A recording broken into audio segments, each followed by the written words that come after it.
When I was about to be consumed by fire, I didn't contact my husband, who was a firefighter, choosing instead to lie silently on the ground and wait to die, because my husband had locked all the doors and sent all the firefighters out to search for his missing first love. But my husband regretted it. He died by suicide from depression on the day of his wedding to his first love. His last words were that if he had a second chance, he would definitely choose me. However, the same thing happened in my last life. He took my call but ran off to save his first love, ultimately resulting in me, pregnant, being consumed by the fire. When I opened my eyes again, I had been reborn back home. On the day of the fire was consuming the entire house. I wanted to open the door and escape, but found it was tightly locked from the outside. My hands were getting burned, developing wounds. I fumbled with my phone to call for emergency services, but the call kept cutting out due to poor signal and wouldn't connect. Instinctively, I called my husband, Robert, who was a firefighter, the one who said he would choose me this lifetime. The moment he answered, he just said, "I'm tied up right now," and hung up quickly. I was tightly enveloped in thick smoke. My abdomen was cramping and aching in waves. The burning furniture creaked and groaned. The fire forced me towards the balcony. Just then, a call connected. The voice on the other end was incredibly familiar. It was my husband's cousin, Jessica. I said to her, almost choking, "There's a fire here. Hurry." As I spoke, the fire consumed the curtains inside the room, instantly climbing towards me. I was so scared I froze on the spot. I only heard Jessica's mocking voice from the other end of the phone. "Sarah, it's not me. Robert took everyone to look for Emily. Only a few new guys who are still in training are at the fire station. You probably won't make it out." And Robert said before he left, she continued, "The fire started next door. He specifically locked your door from the outside. He said even if it caught fire, you'd have a chance to escape." After saying that, she added dismissively, "Stop playing these games for attention. I really want my best friend, Emily, to be my sister-in-law anyway." After hearing that Robert had locked the door, I had no desire to listen to Jessica's sarcasm anymore. After the fire gnawed away at the flower stand Robert had built for me with his own hands, the house, which held the history of our 6 years together, was completely unrecognizable. I saw blood spreading from between my legs. I hadn't expected to be reborn to this moment. In my last life, because a neighbor's child was playing with fire, the fire instantly consumed the entire floor. In my panic, the first person I thought of was my husband, Robert. He promised he would, saying I shouldn't worry, he would be there right away. The very next second, he took some of his teammates and went directly in the woods to search for his first love, who had been missing for several days. When he brought people to find me, I was just a charred and incomplete skeleton. At that time, he knelt on the ground, crying uncontrollably. He didn't eat or drink for 3 full days. Gaunt and heartbroken, he held the ashes of me and the baby, feeling like he couldn't go on living. His first love, Emily, cried and said she was sorry for me. Yet he chose to marry Emily. And he married Emily on the very date we had set for our wedding. His parents, and even my own parents, were happy for him, believing he had finally moved past the darkness. But on the day of the wedding, he jumped to his death from depression. Before he left, he said to everyone, if I could have a second chance, I would choose Sarah without hesitation. Downstairs, people had gathered. They saw me on the balcony with nowhere left to retreat from the fire. I clung desperately to the balcony railing, which was scorching hot from the fire, watching the flames nearby slowly consume the sealant on the edge of the railing. The outdoor air conditioning unit I was standing on was unstable and ready to give way. My hands and feet were swollen and red from the burns. Just then, neighbors who had escaped brought over a trampoline. There's a pregnant woman home alone. She's covered in blood. Hurry, everyone help get her down. A crowd of people below scrambled, trying to create a way for me to escape. Seeing their unfamiliar faces, sweating profusely for my sake. Some even had varying degrees of burns themselves, yet they were still dragging heavy mats, trying to ensure my safety. My heart ached with bitterness. In stark contrast, my husband of many years could only lock my door and coldly hang up on me. A single tear fell onto my arm. In a sudden instant, the fire intensified, directly covering my hand. "Quick, call the fire department for our district. Someone's going to die." More and more people started calling the fire department while also organizing the rescue themselves. Some children yelled up at me, "Jump down, big sister." My dad said, "We'll catch you." I was in so much pain I felt numb, and my mind was growing increasingly hazy. Meanwhile, as more and more calls came in, Jessica also realized something was wrong. She had originally trusted her brother completely. After all, Robert was considered an excellent firefighter.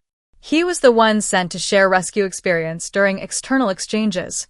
He had said before he left that the nearby older neighborhoods had been thoroughly checked for hazards, so there was no worry about fires. Jessica believed him. But with the increasing number of calls, she couldn't stay put. She could only urgently request backup from the neighboring district. But in our small town, the two districts were separated by a large river. Even with a direct bridge, it was exceptionally slow to get across. By the end, my hands were engulfed in fire. The area beneath me was already covered in blood. The railing broke. I couldn't hold on any longer and fell backward. Before I was reborn, I saw Robert's fixation on me. I instinctively took his certainty as a sign of a tragic devotion, like a martyr's. I had countless times lost myself in the love I shared with Robert, a love built on shared values and interests. In my last life, when he didn't choose me, my heart shattered. Yet, even after my death and before he jumped, holding onto my belongings, I never doubted Robert's love for me. After all, his love was so ostentatious, so passionate. And I believed it all so earnestly. But Emily's appearance made me understand clearly that Robert's love had long belonged elsewhere. Emily only had to say, "I miss you," and he would abandon his pregnant fiancée, traveled a long distance to spend her birthday with her. I cried and held on to him, even using our child to try and make him stay, but all I got was, "Stop making a scene, okay?" Emily has suffered from severe depression for years. If something happened to her, could you bear the responsibility? So late at night, he would use this excuse to leave me at home and go alone to comfort the depressed Emily. But in my last life, after I died, Robert knew perfectly well that Emily's depression could be managed with medication and therapy and didn't require him every single time, but he was willing. Emily even upheld their claim of innocence. She made Robert give her my contact information. She basically relayed every single detail of their meetings to me. For example, she'd send a photo of them together when Robert arrived. Robert bought her a cake and a bouquet of flowers on my birthday. Or even photos of them tightly embracing. Gradually, I was tormented by the display of affection between him and his first love, suffering sleepless nights. I would argue with Robert over the smallest things. I was plagued by nightmares. Every time I woke up from a nightmare, I'd instinctively check if he was still there beside me. But he was never there. My calls to him would be answered instantly by Emily. She would just say to me, "Robert is sleeping soundly. Do you want to see?" She would turn on the camera, aiming it at Robert, who was sleeping soundly, holding her. Robert's explanation for this was, depression can cause mood swings easily. If something happened, no one could take responsibility, which is why I'm staying at her place. But he never explained it to me. Time after time, he would shatter my happiness, only to give me hope again. This constant back and forth left my mental state severely worrying. When I was diagnosed with depression, he just scoffed and said to me, "Stop pretending. Don't think that just because you say you're depressed, I'll treat you like I treat Emily, or that you can stop me from seeing Emily. And couldn't you come up with a better excuse?" After I died, he found my diagnosis paper and the antidepressant medication I hadn't taken for the baby's safety, and he broke down. But in this reborn life, he knew everything, yet he still rushed heedlessly towards Emily. In this life, I wanted so much to tell those who called Robert devoted that they were wrong. His devotion was so fake. My last tear fell as the fire surged towards me. Meanwhile, all the neighbors below rushed towards me almost simultaneously. I can only say I was lucky to be caught firmly by them. But at that moment, my abdomen began to ache violently. An experienced older woman nearby screamed, "It's over. The baby's gone." The instant she finished speaking, the baby came out with the bloody discharge and left me. The surroundings fell silent for about 15 minutes. In that moment, I heard Jessica's voice. Her eyes were red with tears as she rushed towards me with a first aid kit. "I'm sorry, Sarah. I truly believed Robert had done the checks and everything was safe." She frantically gave me a basic examination. Then her face grew paler and paler, especially when she saw the fully formed fetus. Her hands were shaking. The surrounding crowd was also roused to anger, accusing the fire department of arriving so late. "You truly have no conscience. Look, the baby was fully formed. If you had arrived just a little earlier, both the baby and the mother would be safe." As they spoke, scattered crying had begun at the scene. Jessica kept saying, "I'm sorry," while also calling Robert. The first call went unanswered, the second was hung up on. The third was answered by Robert, very impatiently. "What is it?" "Robert, come back quickly. Sarah is in trouble. There was a fire at your house." She jumped from the building, and the baby came out. I heard a mocking laugh from the other end of the line. "Listen to how ridiculous you sound. The baby came out. Did Sarah teach you to say that?" She used to lie to me about being depressed. Jessica and the firefighters present all looked extremely upset. Then the call was hung up. Jessica angrily threw her phone down. "This is just too much." I weakly turned my head away, not wanting to deal with anyone from Robert's family. Soon, the ambulance arrived at the scene. I was quickly transferred to the ambulance. What kind of family is this? Leaving a 6-month pregnant woman alone at home and not coming back with such a big fire, the nurse said. The nurse spoke, pulling out a stack of papers needing signatures. "Contact the family quickly. So many things need confirmation, and they're not here. Do they not care about their wife's life?" Jessica's call connected. The moment Robert answered, he started yelling. "Sarah, that's enough. I reinforced your room before I left. There's no way the fire could have reached you there." The nurse snatched the phone and directly explained the situation. "However," he said, "you hired someone to pretend to be a doctor, didn't you?" "Sarah, I really know you now. And I'm not her husband. I won't sign this confirmation form."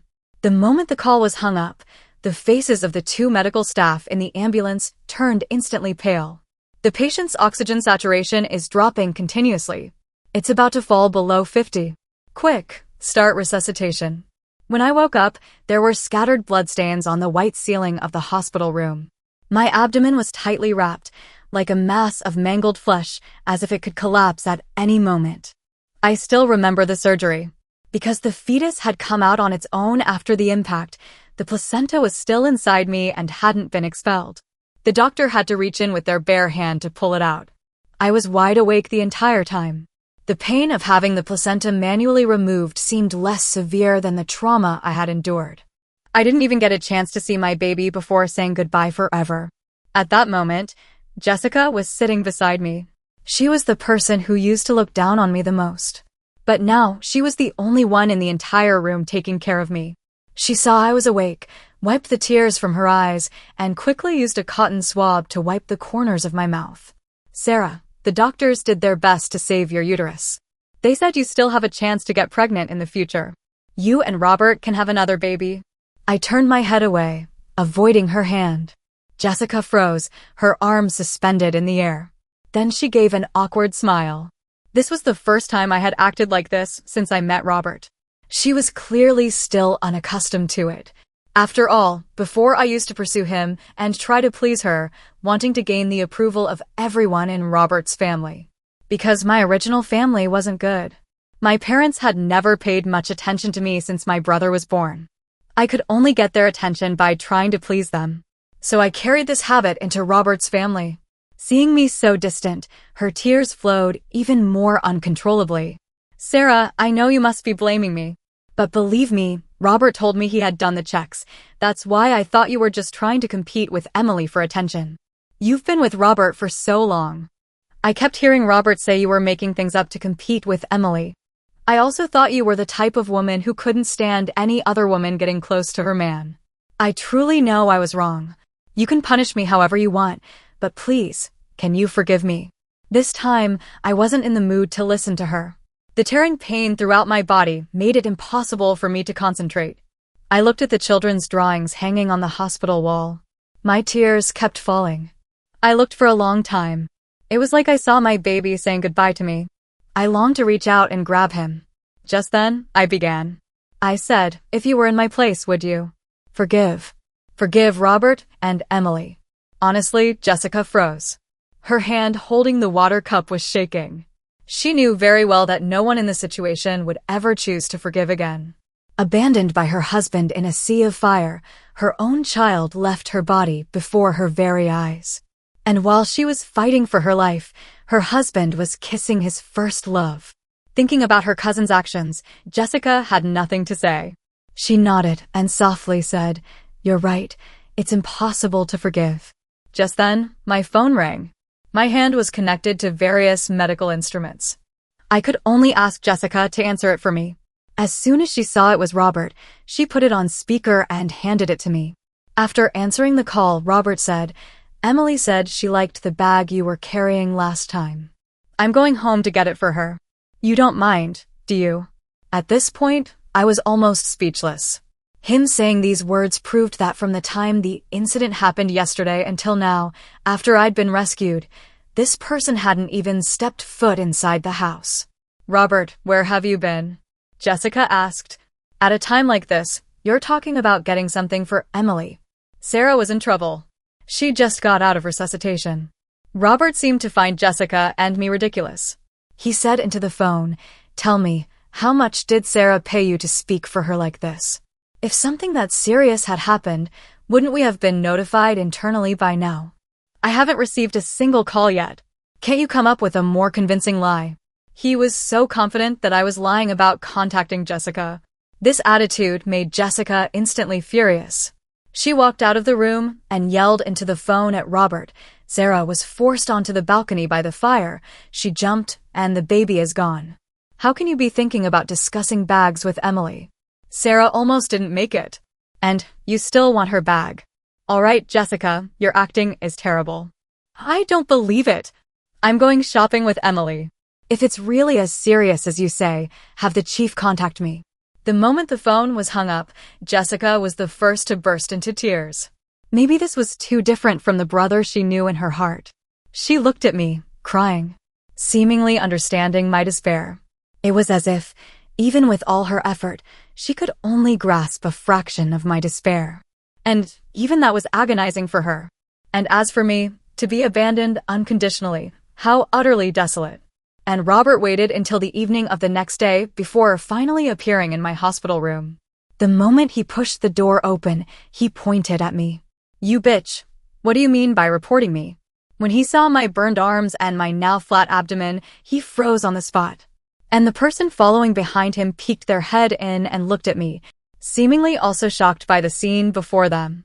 "Sarah, even if you're injured, you shouldn't report Robert. He's been suspended." Emily said this, looking concerned, while hiding behind Robert, as if I was about to hit him at any moment. Robert fiercely shielded her. Pointing at me, he said, "Why are you looking at her like that?" After a bitter laugh, I said calmly, "I didn't have the time or the ability to report you." I slowly raised my hand. It was tightly bandaged after being burned. How could I have possibly called anyone to report you? Just then, Jessica came out of the restroom, having helped me wash a urine pad. Seeing that her cousin had actually brought Emily, she instantly became furious and rushed over to slap Emily. "You harmed Sarah like this, and you have the nerve to show up." Robert shoved Jessica away. Jessica immediately bit his hand. "Robert, you're such a scumbag. Your wife is so severely injured, you actually come to see her, and the first thing you do is accuse her. So what if I'm the one who reported you?" "It was me. Didn't you say you wanted the chief to call you? So I reported you to the chief." He looked at me for a long time before finally squeezing out a single "I'm sorry" through his fingers. But he was still holding on to Emily as he spoke. Emily didn't know anything either. Don't blame her. Emily's eyes reddened, and she lowered her head, sobbing continuously, looking as if she had suffered a great injustice. Every time I saw this, I wanted to slap her. I don't know why, but these men all seem to fall for this act. Don't they find it disgusting and fake? I looked up at Robert and saw his eyes were red from Emily's crying. He hadn't shed a single tear when he saw my horrific condition. But because he saw Emily cry, his eyes turned red. He even completely ignored me and started comforting Emily. "No one is blaming you. You're mine, mine, mine." He tenderly wiped away her tears with a wet wipe. Then pointing at me, he said, "You went to the church in the woods to pray for my baby too, didn't you? You didn't expect to get lost, did you? Pray for my baby?" I remember when she found out I was pregnant, that's not what she said. She once cursed me, saying I would die on the operating table with my baby. Jessica was there too at that time. It's just that back then, Jessica also thought I had gotten her brother through some unsavory means. After I died, Emily said the same thing. She even produced a blessed medal. At that time, she told Robert that this blessed medal was something she had knelt for a day and a night, specifically praying for it for me and my baby, so we would receive divine protection. At that time, Robert was incredibly moved, constantly comforting Emily, telling her that my death had nothing to do with her. "But that blessed medal," I said slowly, looking at Emily, "if that's the case, you can just give me the blessed medal." Just as Emily was about to speak, Jessica saw the blessed medal she was holding in her hand. She immediately snatched it. And right in front of Robert, she slowly started to unfold the folded blessed medal. Robert yanked it back. "What are you doing? Emily got this specifically for you. Even if you don't want it, you can't just destroy it like that." I ignored him and kept unfolding it. At this moment, Emily was incredibly awkward and scared, staring intently at my hand.